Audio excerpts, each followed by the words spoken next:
ይገርማል። በልጅ የሚመጣ ነገር ማንም ላይ ሊመጣ ይችላል። በልጅ አትፈተኑ እና በልጅ ደግሞ አንጨክን።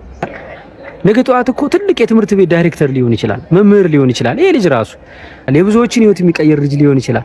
በኢትዮጵያ የሙዚቃ ኢንዱስትሪ ውስጥ ለየት ባለ ግጥም፣ ለየት ባለ ዜማና እንዲሁም ቅንብር መጥቷል ከሚባሉ ሰዎች በዋናነት የሚጠቀሰውን ጃሉድን በዚህ መልኩ መመልከት እጅግ በጣም ያሳዝናል። እንደምትመለከቱት ጃሉድ በመጠጥ ኃይል ተነሳስቶ ከሰው ጋር መደባደብ እስከሚፈልግበት ድረስ በመጠጣቱ እንደምትመለከቱት ለድብድብ መጋበዙን ተከትሎ አነጋጋሪም ነበረ። ምጡኮነ ጃሉድን በዚህ መልኩ መመልከት እጅግ ያሳዝናል። ያውላችሁም ቀደም ስናገር ሰምታችሁ ከሆነ የባለቤቴ ውጤት ትልቁን ቦታ ይዛልና ወጉ ይድረሰኝ እኔም ተንበርክኬ ይስጣል።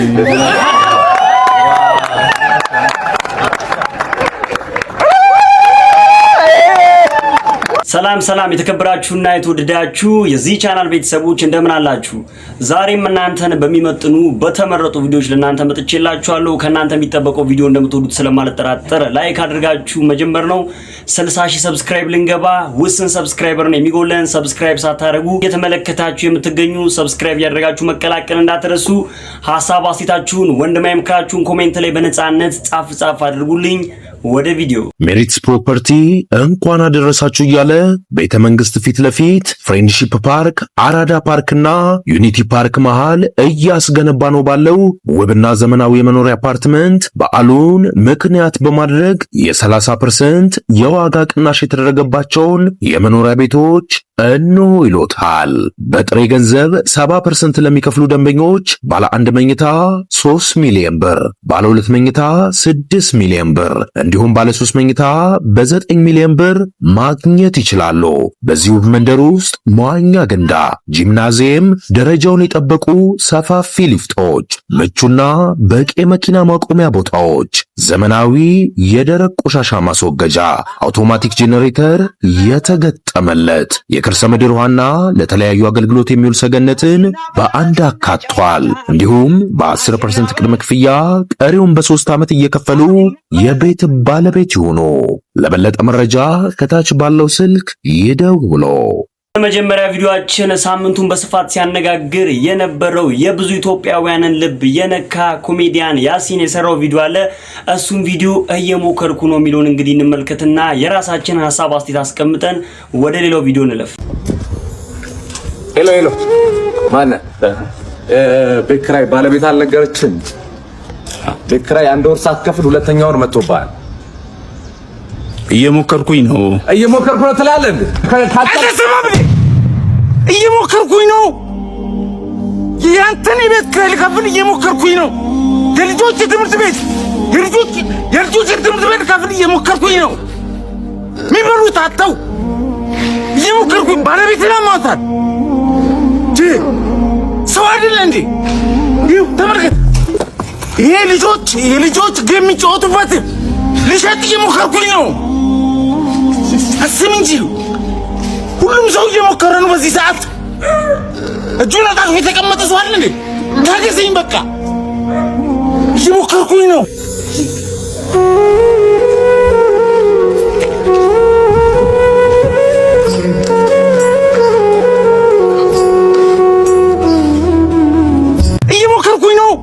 እየሞከርኩኝ ነው የምትለው ይህች ቃል ዝም ብላ ከአፍ የምትወጣ ንግግር ብቻ ፈጽሞ አይደለችም።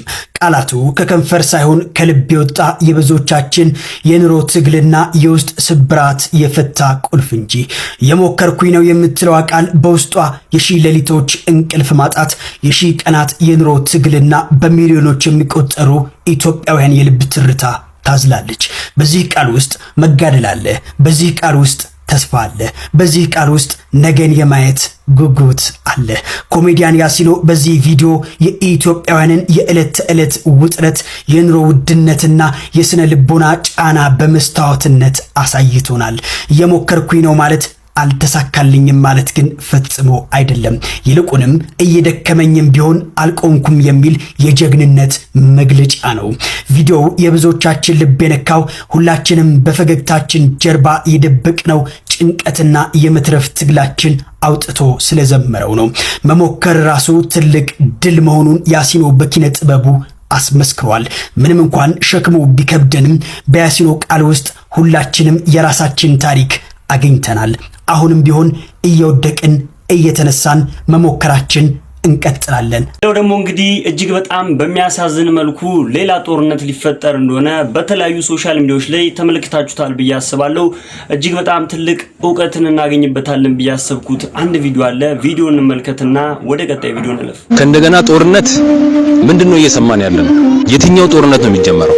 ከዚህ በፊት ብዙ ወንድሞቻችንን የቀጠፈው ጦርነት ነው ወይንስ ብዙ ደሃ እናቶችን ጧሪ ቀባሪ ያሳጣው ያ አስከፊ ጦርነት ነው የሚደገመው? መልሱልኛ። በዛ ጦርነት ያጣናቸው ወንድሞቻችን ደም እኮ እስካሁን አልደረቀ። በዛ ጦርነት ልጆቻቸውን እንደቀል ሊያጡ ምስኪን ደሃ እናቶች እኮ እስካሁን ከሀዘናቸው እኮ አልተነሱም።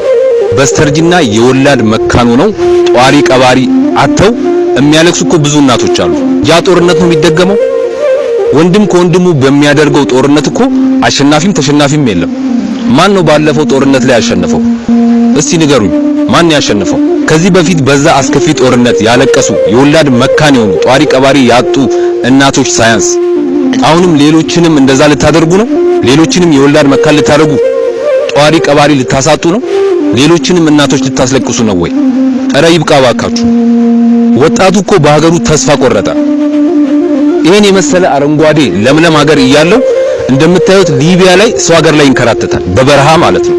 ፍቅር አጣን እንጂ ሰላም አጣን እንጂ እኮ ሀገራችን ለኛ አንሳኩ አይደለም። ሰው ሀገር ላይ ወጣቱ እየተሰደደ የሚሰቃየው በየባህሩ ሰጥሞ የሚሞተው በየበራው በዋጥን በራብ ተደፍቶ የሚቀረው። ስለዚህ እባካችሁን በተለይ ውጭ ሀገር ላይ ቁጭ ብላችሁ የራሳችሁን ልጆች ቤተሰባችሁን ይዛችሁ ሰላም የሆነ ቦታ ላይ ቁጭ ብላችሁ ለልጆቻችሁ በርገርና ፒዛ እያበላችሁ በዩቲዩብ በቴሌቪዥን መስኮት እየወጣችሁ የዳውና የምስኪኑን ልጅ ኢትዮጵያ ውስጥ የምታስጨርሱ እባካችሁ በመታምኑት ፈጣሪ ይዣችኋለሁ። እባካችሁን ከዚህ ድርጊታችሁ ተቆጠቡ። አንድ ሀገር እኮ ነው ያለችን፣ ሌላ ሪዘርቭ ሀገር የለንም። ስለዚህ እባካችሁን ፖለቲከኞች ያላችሁን ልዩነት በምንም ፍቱ። ግን እባካችሁን ይኸው ተንበርክኬ ለምናችኋለሁ፣ በጦርነት አትፍቱ እባካችሁን። ይሄ ልመና የኔ የአንዱ ኢትዮጵያዊ ብቻ እንዳይመስላችሁ፣ የመላው ኢትዮጵያዊ ልመና ነው። ሰላም የሚፈልግ የሀገሩን ሰላም የሚፈልግ ኢትዮጵያዊ ልመና ነው ይሄ እና እባካችሁን በምንም ፍቱ የእናንተ ልዩነት፣ ግን እባካችሁን በጦርነት አትፍቱ። ሌላው ደግሞ እንግዲህ ተአምር በሚመስል መልኩ እሸቱ የቀረጸው ቪዲዮ የብዙዎች ልብ እንዲነካ ምክንያት ሆኗል። ምንድነው ቪዲዮን የሚለውን ከእሸቱ አንደበት በራሱ ምን እንደሚል ሰምተን እንመለስ። አሁን አጋጣሚ ነው የሚባለው ወይስ ተአምር ነው የሚባለው? ነገር ዛሬ አስተርዮ ማርያም ላከብር እዚህ አያት ገመና የማርያም የሚባል አካባቢ መጥቼ የገጠመኝን ነገር ነው ምንም ሳልጨምር ሳልቀንስ ዲኮር ሳላረግ ነው የምነግራችሁ። እስቲ ስሙና ከቤተ ክርስቲያን ወጣ ብዬ ዳር ላይ ቁጭ ብዬ ነው ያወራው ያለሁት። ካሜራው ሎል ብሎ ትንሽ እንትን ብሏል። ምንድነው እኔ ታቦት እንደዚህ 3 ጊዜ ዞሬል ቤተ መቅደስ አጅቤ መዞር ምናምን ልምዱ የለኝም። አንድ ቦታ ቆሜ መዘመር ነው ዞሮ እስከሚጨርስ ማለት ነውና ዛሬ ውስጤ በቃ አብረ ዙር የሚል ስሜት ተሰማኝና ከዛ በኋላ ጫማዬን አውልቄ በረንዳው ላይ ወጣው። ከዛ መዞር ጀመርን። እየዘመርን ከኋላ ነው ከታቦት ኋላ ራቅ ብዬ እየዞርን ነውና ምንድነው የሆነው? አንድ ሴትዮ ከፊት ለፊቴ አጎንብሳለች። አጎንብሳ ሕፃን ልጅ አዝላለች። ከዛ ከፊቷም ሌላ ሕፃን ልጅ ሴት አለች ማስክ ያደረገች። ከኋላ ደግሞ አንድ ልጅ እንደዚህ አፉን ይዞ ይዞራል አብሯት ማለት ነውና ከፊት ያለችው ልጅ መሬት ላይ በእግሯ የምትሄደው የራሷ እንደሆነች እርግጠኛ ነኝ። ከኋላ ያለው ግን የሷ እንደሆነ እርግጠኛ አይደለሁም። እና ልጁ ፊቱ ትንሽ ለየት ያለ ነው። ቆዳው ማለት እንደ ፈረንጅ ቀይ ነገር ነው እና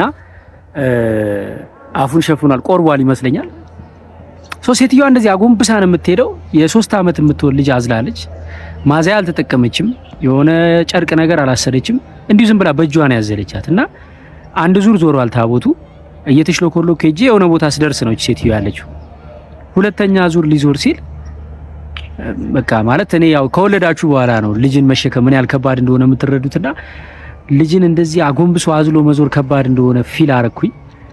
ስለዚህ ላግዛት እስቲ ምናምን ብዬ እናቱ ላግዝሽ ስላት ቀና ስትል በ3 መንታ እንባዋ እየወረደ ነው። በዚህም በ3 እኔ እንባ እንግዲህ በ2 መንታ ሲወርድ አይቼ አውቃለሁ። በ3 መንታ ግን ብዙም ፊልም ላይም ምንም አይቼ አላውቅም። ከዛ አጎንብሳ እንደዛ እያለቀሰች ነውና እሺ ካለች በቃ ያዛት አለች። ተኝታለች ህፃኗ። አቀፍኳት ማለት ነው። ሳቅፋት ነቃች፣ ግን ዝም አለች። በቃ ሳቅፋት። ከዛ በቃ ታቦቱን እየዞርናስ እኔም በቃ ሐሳብ ውስጥ ነኝ። ሴትዮ ለምን እንደምታለቅሰው አንዳንድ ጊዜ ያው ታቦት ሲወጣ ኦርቶዶክሳውያን ብዙ ጊዜ እናለቅሳለን። የታወቀ ነው ማለት ለታቦቱ ያለን ፍርሃት፣ አክብሮትና ፍቅር ለዚህ ቀን መድረሳችን ከታቦቱ አጠገብ መቆማችን በፍርሃት ያስለቅሰናልና እንደዛ ነው ወይስ ችግር ስላለባት ነው የምታለቅሰው የሚለው ነገር በጣም ሰዎች ሰላም እያሉኝ ነው። አንድ ጊዜ የኔ ቆንጆ እንዴት ነሽ? ማን ልበልሽ? አፍሳላ ወድሻለሁ። እሺ ቻው። እና ያ ነገር የታቦቱ ፍቅር ነው ወይስ ችግር አለባት? እንዳልጠይቃት እየተዘመረ ታቦት እየዞረ ነው። ስለዚህ በቃ ታቦቱ 3 ጊዜ ዞሮ ሲጨርስ ወደ ጎን ወስጄ ቢያንስ ልጠይቃት ምን ሆነሽ ነው ብዬ እያልኩ እያሰብኩኝ ዞርን። ሁለተኛውና ሶስተኛው ሊያልቅ ሲል ማለት ነው ራሷ ቀና አለችና እባክህ እርዳኝ አለችኝ። ምንድነው ስላ ገንዘብ አይደለም አለች። እኮ ምንድነው ታዲያ ስላት ልጄ የምታየው 14 አመቱ ነው። ሁለቱ ልጆቼ የግል ትምህርት ቤት ጥሩ ትምህርት ቤት ነው ያስተማርኩ ያለሁት። ይሄኛው ልጅ ግን የሚቀበለኝ ትምህርት ቤት አጣው። በ14 አመቱ ቤት ቁጭ ብሎ ከኔ ጋር ነው የሚውለው አለች። ልጁ ጤነኛ ነው፣ 14 አመቱ ነው። እንዳልኳችሁ የቆዳ ችግር ነው ያለበት። ይቅርታ ቀረጻ ላይ ነኝ፣ ጠብቂኝ፣ ታገሽኛ። እና ያው ከፎቶ የሚበልጥ ጉዳይ ስለያዝኩ ነው ልጨርስ ብዬ ነው። እና የፊቱ ቆዳው የሆነ እንደ ፈረንጅ ቅልት ያለ ሆኖ ግን ያው ከጤና ሳይሆን ከሆነ ከፕሮብለም ይቅርታ፣ አረ እንዲ ቀረጻ ላይ ነኝ። እሺ ልጨርስና እነሳለን፣ ታገሱኝ። እና ስለምትወድ እኔም ወዳታለሁ፣ ግን እዚህ ጋር ሲሪየስ ጉዳይ ነው ያዝኩት። ይቅርታ ደግሞ አስፈቅዱኝ እንጂ እንዴ ዝም ብሎ ነው። እሺ እና ቀረብ አድርገሽ አንዳንድ ጭራሽ ቀረብ አድርገሽ ይላል እንዴ በእናትህ። እሺ አንዳንድ ሰው መስሚያው ጥጥ ነው፣ በቃ ምንም አይረዳችሁ። ቢታገሰኝ እኮ ሲጨርስ እኔ ራሴ ለምኜው ነው የምነሳው። እሺ እና ልጨርስላችሁ። ሶ ምንድነው የቆዳው ቀለም ቀይ ነው፣ አበሻ ነው፣ ግን ቶታሊ ፈረንጅ አይደለም። ትንሽ ግን ወደ ፈረንጅ ወሰድ ቀላ ያረገ ጠቆር ነገር አለ ፊቱ ላይና ያንን እሺ ችግር የለም። ያንን ቆዳው እንደዛ ስለሆነ ይሄ ልጅ ትምህርት ቤቶች ይሄ ልጅ ሊያስተምሩት ፍቃደኛ ያሉ ማይገርም ልጆች ላይ ይተላለፋል ብለው ፈርተው ይሁን ምን ይሁን አይታወቅም። የሕክምና ወረቀት አለው፣ የሚተላለፍ በሽታ አይደለም።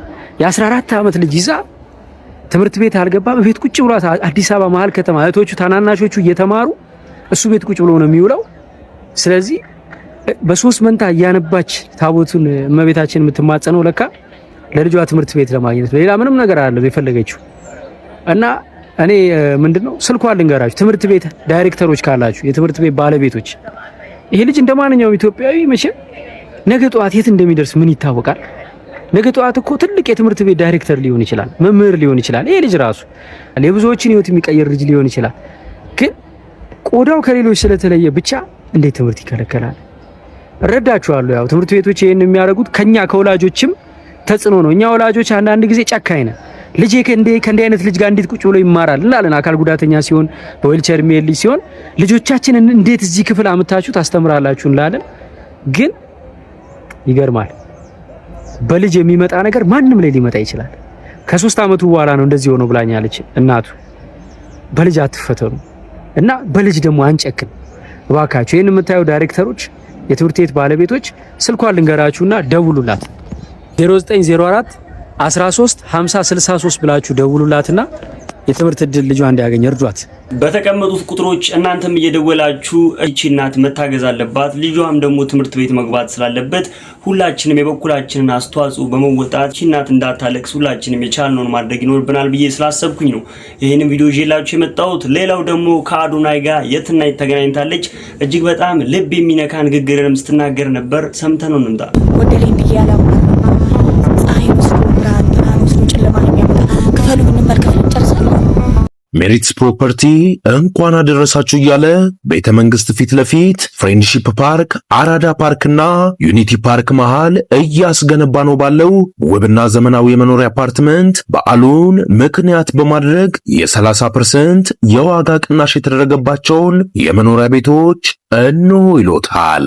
በጥሬ ገንዘብ 70% ለሚከፍሉ ደንበኞች ባለ 1 መኝታ 3 ሚሊዮን ብር፣ ባለ 2 መኝታ 6 ሚሊዮን ብር እንዲሁም ባለ 3 መኝታ በ9 ሚሊዮን ብር ማግኘት ይችላሉ።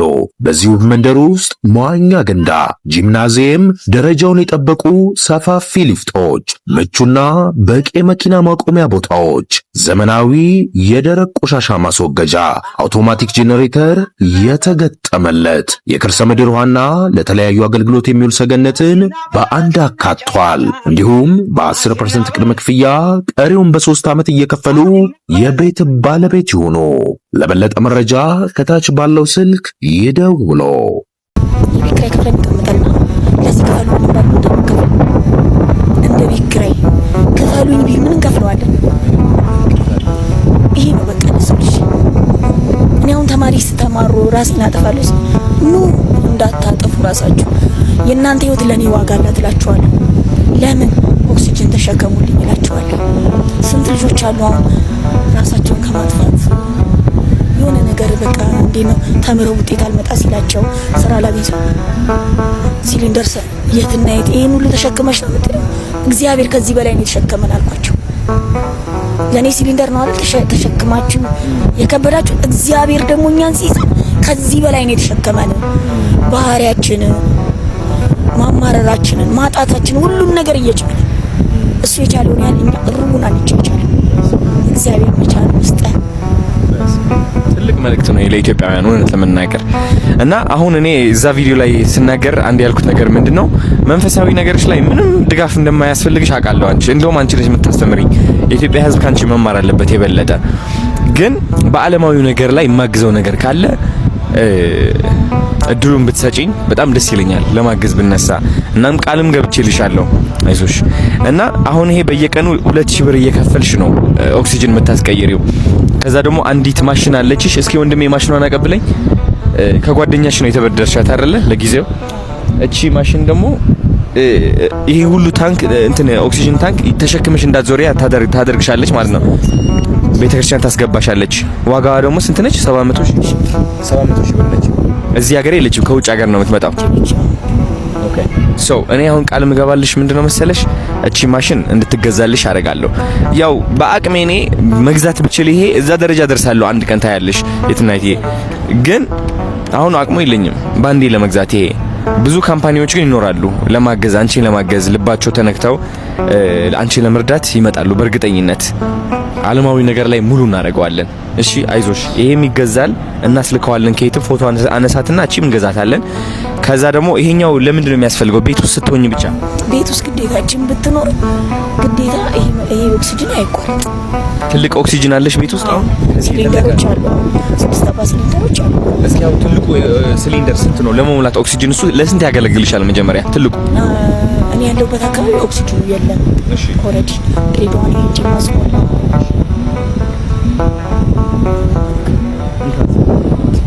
ድሬዳዋ ነው ማስሞላ ኦክሲጅን አብዛኛው። የት ነው የምትኖሪው አንቺ? ከሐረር ወደ ድሬዳዋ የስንት ሰዓት ነው መንገዱ? የአንድ ሰዓት ተኩል 2 ሰዓት ይሆናል። በየቀኑ 1 ሰዓት ተኩል ነው ወይስ ሰው ትልክ ያለሽ ነው? ሲሊንደሮቹን እንዳለ ሲሆኑ ሲጠራቀሙ ማለት ነው እልክና በሁለተኛ ቀን ይመጣልኛል። እስከዛ ኤሌክትሪክ አለች ፖርትሰብል የምትባል ጀሪካን ማለት ነው። እሷን እጠቀማለሁ። ወይንም ህይወት ፋናም እግዚአብሔር ይስጣቸው እነሱ ሲመጣ ያመጡልኛል እንጂ አብዛኛው ከድሬዳዋ ነው ማስመጣው ባለውበት ደረጃ ማለት ነው። እሱን ለማስመጣት መኪና 6000 ብር ከፍላለሁ ለማስመጣት። አንዷ ሲሊንደር 3 ሲሊንደር አውሱ 2500 ብር ያስሞላ ነው። አንድ ላይ ለማምጣት እስከ 8000 10,000 ብር እንፈጃለን። አንድ ላይ ለማምጣት ማለት ነው ለመኪና ማለት ነው። እና ግን እግዚአብሔር የተመሰገነ መድኃኒት ራሱ ወስደው ራሱ መድኃኒት አሁን ባለፈው አላየከውም እንጂ ቪዲዮ ላይ ይሄንን ነው ምዕመናኑ ያየው። እጄ ላይ ካኑላ ነበር መድኃኒት እየወሰድኩ ነው ያገለገልኩት። ያቺ መርፌ እንኳን ቤት አልገደለች። ምክንያት እግዚአብሔር ያችን ቀን እንዳይፈቀደልኝ እሱ ነው። ያችን ቀን እኔም ደግሞ ከምዕመናኑ ጋር ሆኜ ደስተኛ መሆን አለብኝ። ሌላ ደግሞ የአርቲስት ነጻነት ባለቤት ብዙ የተለያዩ ወቀሳዎች እየደረሱባት እንደነበረ እንግዲህ በዚህ ሳምንት ሁላችንም ተመልክተናል። እሷም እንግዲህ በላይቭ ቀርባ የተለያዩ ንግግሮችን ስትናገር ነበር፣ የተለያዩ ማብራሪያዎችንም ስትሰጥ ነበር። የብዙዎቻችን ጥያቄ ይመለስበታል ብዬ ስላሰብኩኝ ይሄንን ቪዲዮ ይዤላችሁ መጥቻለሁ። ከራሷ አንደበት የምትለውን ሰምተን እንመለስ። እሱን አጥቼ ቢሆንም ለልጆቼ ልኖር፣ አብራችሁኝ ሁኑ። አመሰግናለሁ። ንግግር አልችልበትም፣ ይቅር በሉኝ። እሺ፣ አይዞሽ። ሁሉም ወዳጆቹም አድናቂዎችም የተለያየ ሰው የተለያየ ነገር ቢል ከሱ ካላቸው ፍቅር ነው። ማንንም አልቀየም። እንደዚህ ያላችሁ ብዬ ማንንም አልወቅስም። አመሰግናለሁ ካላችሁ ፍቅርና ለሱ ካላችሁ ክብር የተነሳ ነው። ማንንም የተለያየ ነገር ቢል እና ምለምነው ልጆቼን በሰላም ላሳድግ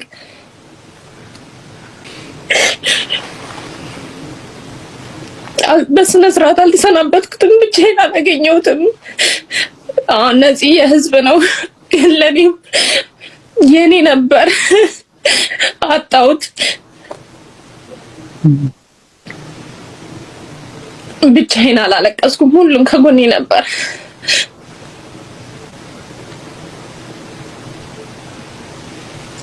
እኔ እንጃ ምን ማለት እንዳለብኝ ራሱ አላውቅም። ይቅርታ፣ ንግግሬ ሊያስቀይማችሁ ይችላል። ይቅርታ። አይ ብዙ ሰው ይረዳል ብዬ አስባለሁ። በዚህ አይነት ትኩስ ሀዘን ውስጥ ሆነሽ ነው እንዲያው ስሜትሽንም እንድታጋሪ የተለያዩ ጥያቄዎች የሚነሱ ስለነበር እንደ ቤተሰብም እንደ ወዳጅም በሚል ነው ቆይታ እንዲኖረን እንጂ ከዚህ ስሜት መውጣት እንደማይቻል በዚህ አጭር ጊዜ ውስጥ እረዳለሁ። ሰዎችም ይረዳሉ ብዬ ተስፋ አደርጋለሁ። ከዛ ጋር ተያይዞ የሚነሱ ጥያቄዎችም ስለነበሩ አንዳንድ ጥያቄዎችም የሷ ስሜት ምንድነው በዋነኛነት ያለችበት ሁኔታ በሚል ተነጋግረን ነው እንጂ ያለሽበትን እኔም ሁሉም ሰው ይረዳል ብዬ ተስፋ አደርጋለሁ። አመሰግናለሁ። እንደው ፈተናውስ ምን ያህል ነበር? ምክንያቱም ነዚህ በተደጋጋሚ ፈተናና ችግሩ በስደት ምን ያህል ነበር ፈተናው?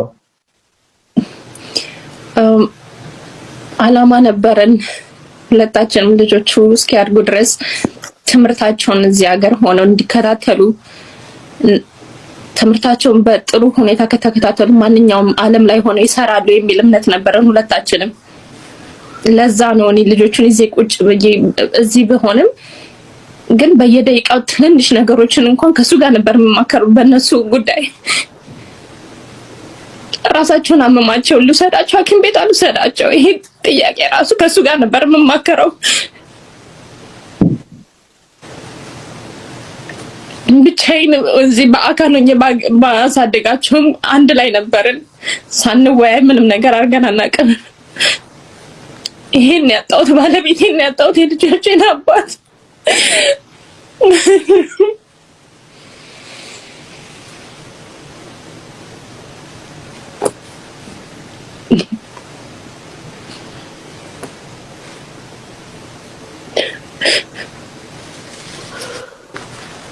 ከባለቤትሽና ከልጆችሽ ጋር ተያይዞ እሱም የሚወጣቸው የነበሩ የቤተሰብ ኃላፊነቱን በተለያየ መልኩ ሙሉም ባይሆን የተለያዩ ወገኖች ሲገልጹ ነበር።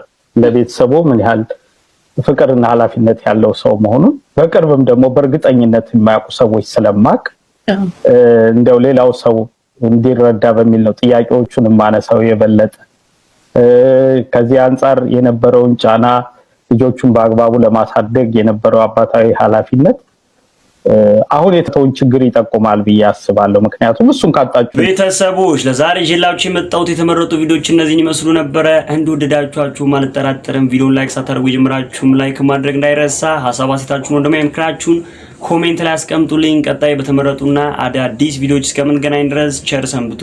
እወዳችኋለሁ።